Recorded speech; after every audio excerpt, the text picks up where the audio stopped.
Bok Bok, brave listeners. Welcome back to Hen House Files, where every feather tells a fear and every peck unearths a peril. Tonight, we're scratching into a story of obsession, grief, and undying love. Literally, it's about one lonely soul and the spirit that haunted their halls and heart. So fluff your feathers, turn off the lights, and whatever you do, don't answer the whispers behind the walls, unless you're ready to fall in love with a ghost.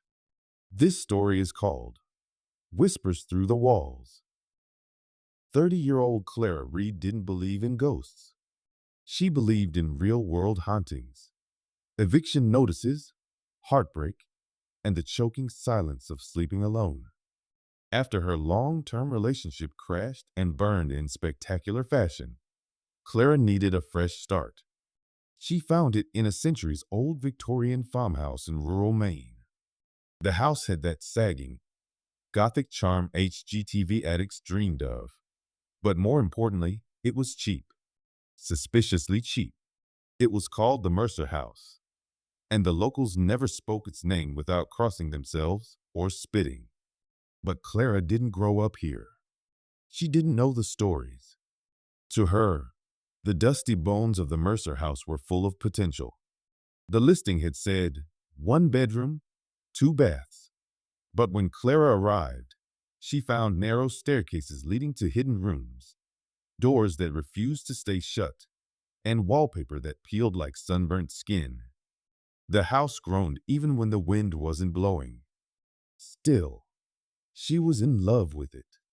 Until the first night. That's when she heard the whispering. It came from the walls behind her bedroom. Not pipes, not mice, not even the usual creaks of an old home settling. This was a voice. Soft, female, melancholy.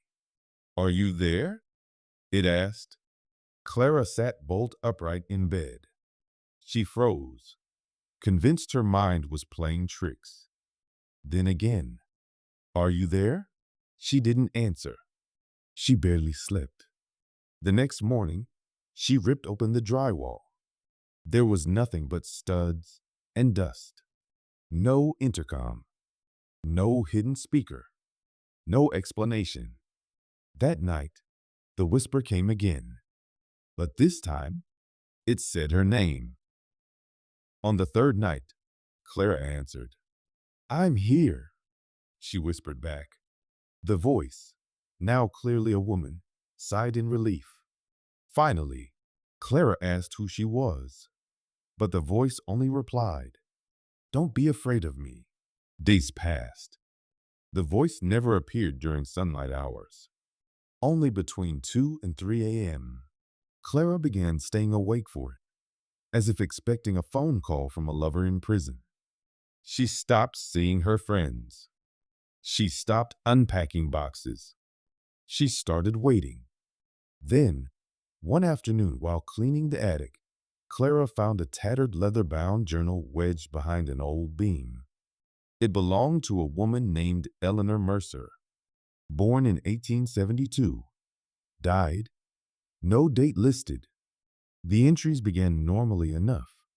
Talk of her garden, her isolation, the cruel doctor her father wanted her to marry. But as the entries grew darker, they took on a frantic tone. Eleanor spoke of being locked away inside the house. She spoke of loneliness so profound she thought it could kill her. And she wrote about a man who came to her in dreams. But the last page chilled Clara to the bone.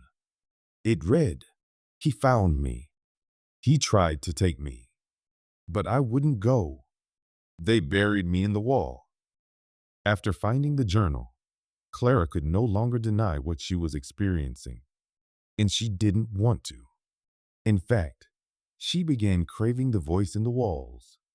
She started calling it Eleanor. And Eleanor responded. Their conversations lengthened.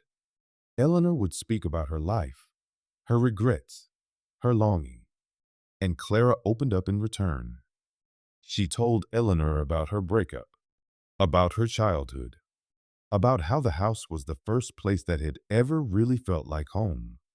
Soon, Eleanor's presence grew stronger. Clara would find mirrors fogged up with writing, her name drawn in cursive. A music box would wind itself and play a tune Clara didn't know, but couldn't stop humming. One night, Clara found a rose on her pillow. Fresh, dew-covered, but no windows had been opened. One evening, Clara whispered, "I think I'm falling in love with you." The house went still, cold, silent. The air tightened like a held breath. And then Eleanor whispered back, "So am I." That admission changed everything. Clara no longer viewed Eleanor as a spirit. She was a presence, a consciousness, a companion. They shared long nightly talks, whispered love notes, and sometimes, when the veil thinned enough, Clara would feel a hand brush her hair. She stopped going to work. She started sleeping during the day and waking only at night, when Eleanor could speak. But not everyone was thrilled with Clara's new relationship. Her sister, Joanna, visited unannounced one weekend and found Clara pale, jittery, and surrounded by half-eaten takeout. She demanded Clara leave the house and come back to Boston with her. Clara refused. That night, Eleanor's voice was trembling. "She wants to take you away from me," the ghost said. Clara replied, "She's just worried. She doesn't understand." But Eleanor's tone sharpened. "She doesn't belong here." That weekend, Joanna checked herself into a local motel. She intended to call for help, a psychiatrist, maybe an intervention, but she never made the call. At 2:07 a.m., the front desk clerk heard screaming from Joanna's room. When police arrived, they found her curled in a corner, wide-eyed and muttering. She was floating. In the corner, her face was hollow. It wasn't Clara. It wasn't her. Joanna left town the next morning. She never returned Clara's calls. After that, Eleanor's presence grew possessive. The whispers became clingy, jealous. She demanded Clara stay inside. She cried, if Clara so much as opened the front door. Then came the touches, not just brushes of air, but actual, physical sensation. Cold fingers on Clara's cheek, lips on her neck. The feeling of being held at night, arms around her, but no one there. Clara didn't recoil. She leaned into it. She had never felt so loved, so wanted, so seen. But that love was hungry. Clara couldn't bear to be apart from Eleanor, not even for a day. But the only way to truly be with her was to understand her fully. So she returned to the attic where she found the journal, hoping there might be more. She pulled up floorboards, tore back layers of ancient carpet, and even disassembled part of a crumbling wardrobe. Hidden behind the armoire, in a cavity in the wall, she found another journal. This one, far older. It was written not by Eleanor, but by Edgar Mercer, Eleanor's father. The entries were grotesque. She hears voices again, says they speak to her through the mirror. Nonsense. I must save her soul. The doctor says she's hysterical. I say she's possessed. She tried to run last night. I had to restrain her. She screamed for her dream man. A demon, no doubt. The last entry was a single sentence, etched in violent pressure. I gave her to the walls. Let her whisper to the rats. Clara dropped the book. She wasn't just in love with a ghost. She was in love with a woman who had been bricked up alive by her own father. Driven by grief, fury, and a desperate desire to be closer to Eleanor, Clara began tearing apart the Mercer house room by room. Every night, Eleanor whispered, You're getting closer. In the floor beneath the parlor, Clara found a strange pattern of uneven planks. She pried them up with a crowbar and discovered a sealed trapdoor. She opened it. The air that rushed out was cold and sharp, like opening a freezer of ancient decay. Stairs descended into pitch black. Clara grabbed a flashlight, inhaled the stale air, and stepped inside. What she found was a burial chamber, but not in the traditional sense. The walls were lined with stones, each one carved with symbols Clara didn't recognize. Candles long since melted into puddles were strewn along the edges. And in the center, laid beneath a rotted white sheet, was a skeleton, curled, knees to chest, as if she died screaming. Next to the remains was a mirror, not broken, not dusty, perfectly clean. As Clara approached, she saw her own reflection, and standing behind her, Eleanor. She turned. No one there. She turned back to the mirror. Eleanor remained, pale, ethereal, her eyes full of longing. The same expression Clara saw in the dark every night. Clara reached out and touched the glass. Eleanor did the same. They sat there for hours, Clara on the cold stone floor, Eleanor trapped in the mirror, silent, but not alone. Then Eleanor spoke, her voice echoing from the mirror instead of the walls. There's a way, a ritual, but once started, it can't be undone. Clara nodded. I want it. I want you. Eleanor smiled, and then vanished.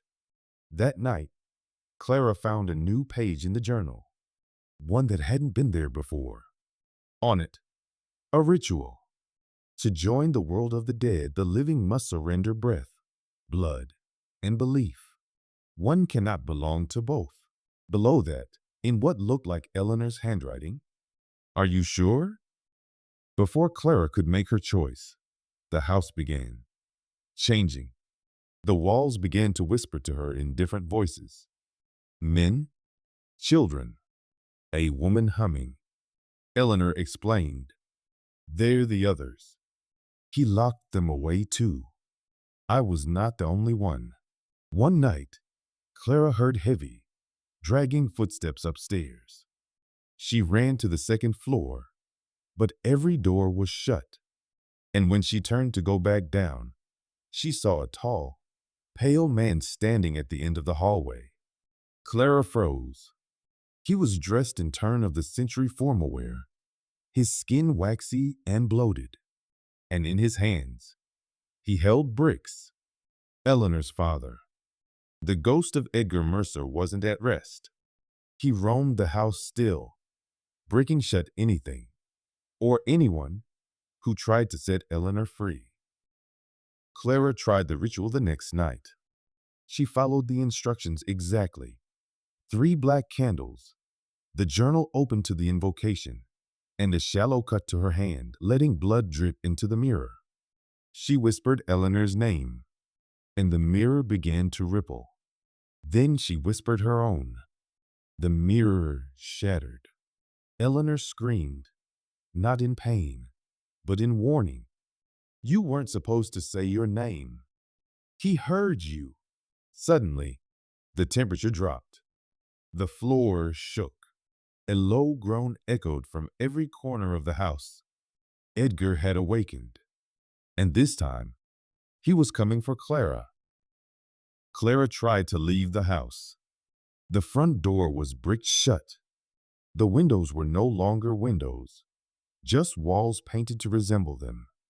She was being sealed inside, just like Eleanor. The phone didn't work. Her cell had vanished. The mirrors showed other versions of her, all screaming silently, all bleeding. One mirror, the largest, showed Clara standing in Eleanor's clothes from over a century ago. It blinked. She did not.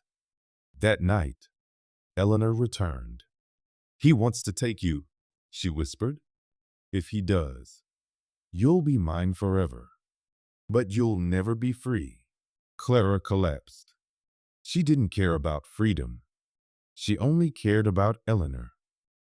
The ritual could still be completed, but not with blood alone.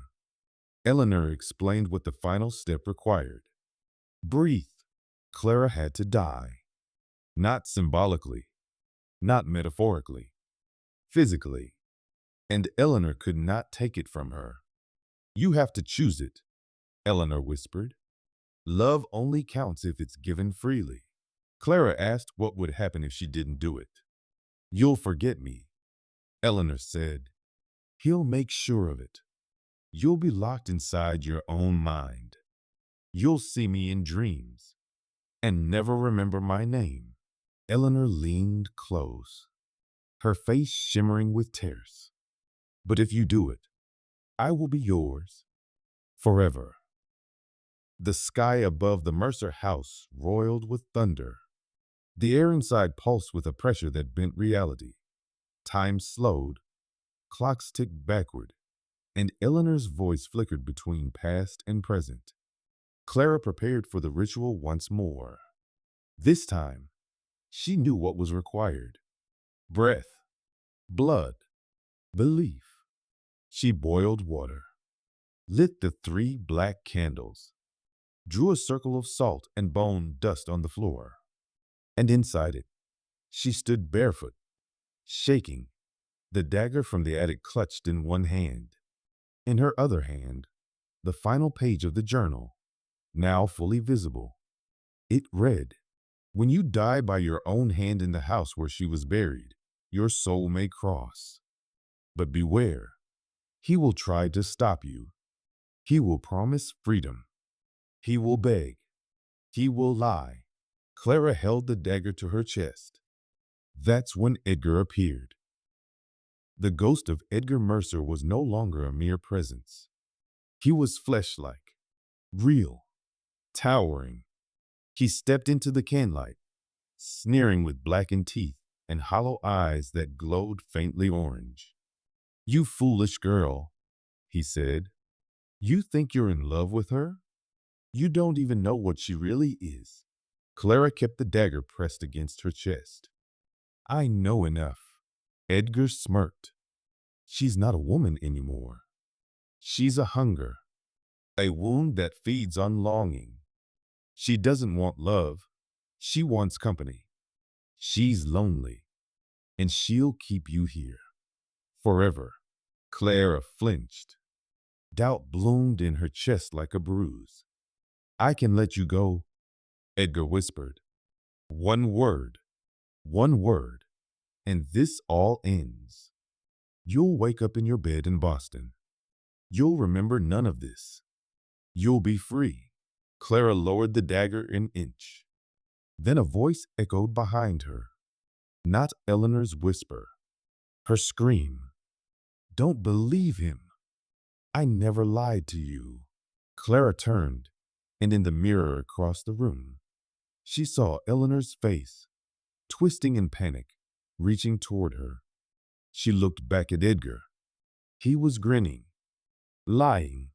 She raised the dagger and plunged it into her chest. There was no pain, only cold. As Clara fell, the world around her cracked like ice. The salt circle evaporated. The air shimmered.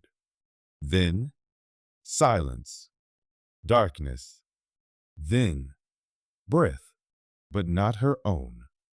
She opened her eyes. She was standing in the mirror version of the Mercer house. Everything slightly off. The walls bled light. The floor shifted like waves beneath her feet. And standing before her, Eleanor, whole, glowing, beautiful. Eleanor ran to her, embraced her, held her like something long lost and just found again. You did it, she whispered. You came to me, Clara cried. I didn't care if I lived or died.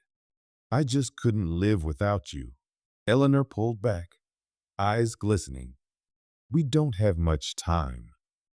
As they stood in the mirror world version of the parlor, Eleanor explained, "You didn't die. Not fully. Your soul is between." "So I can stay?" Clara asked. Eleanor hesitated. "You have to make the choice again. One last time." She held out her hand. "If you take it, we'll merge. One soul, one mind. You'll never return to the living. Your memories, your pain, your past, they'll all fade. It will be only us." Clara looked around. The house was beautiful here. Light poured through stained glass windows. Flowers bloomed in corners. She could hear music, her mother's lullaby, played backwards. And in the walls, no whispers, no pain, just peace. "What happens if I say no?" Clara asked. Eleanor stepped back, sadly. "Then you return, alone, but free." Clara stared at her, then took her hand. The instant Clara's fingers touched Eleanor's, a wind exploded through the mirror world. Their bodies began to glow, threads of light pulling between them. Clara felt her memories unraveling like yarn. Her old apartment, her sister, her job, all scattering. But one memory remained. The night she first heard Eleanor's voice. The moment she knew she wasn't alone. That stayed. Forever. They kissed. And in that kiss, the world fell away. There was no pain, no body, no breath, only presence. They became one. 6 months later, the Mercer house was purchased by a new couple, a young man and woman from the city looking for an escape from the noise. They found the house charming, a little spooky, maybe, but perfect. The strange thing was, at night, they always felt watched, not in a threatening way, in a curious way. Sometimes, the woman would catch her reflection blinking when she hadn't. Sometimes, the man would hear whispering between the walls, laughing, a joke he couldn't quite hear. And every now and then, roses would appear on the windowsills overnight. Fresh, dew covered. The locals say the Mercer house is no longer cursed, that the evil man who once roamed the halls was finally driven out. They say the spirit that lives there now is kind, protective, that if you speak softly to the walls at night, you might hear laughter, or humming, or even a voice that says, "Are you there?" And if you say yes, the house will sigh in relief, because deep within its bones live two souls, joined by tragedy, bound by love, a ghost who whispered through the walls, and the woman who whispered back. Bok bok. Talk about extreme romance, huh? From ghosting to hosting each other's souls for eternity. We hope this story cracked your expectations wide open and left you with a warm, haunted glow inside. Don't forget to cluck that like button, roost in the comments, and subscribe to Hen House Files for more chilling tales from the coop. Until next time, beware the whispers. And don't fall in love with someone who doesn't have a pulse, unless you're ready to wing it forever.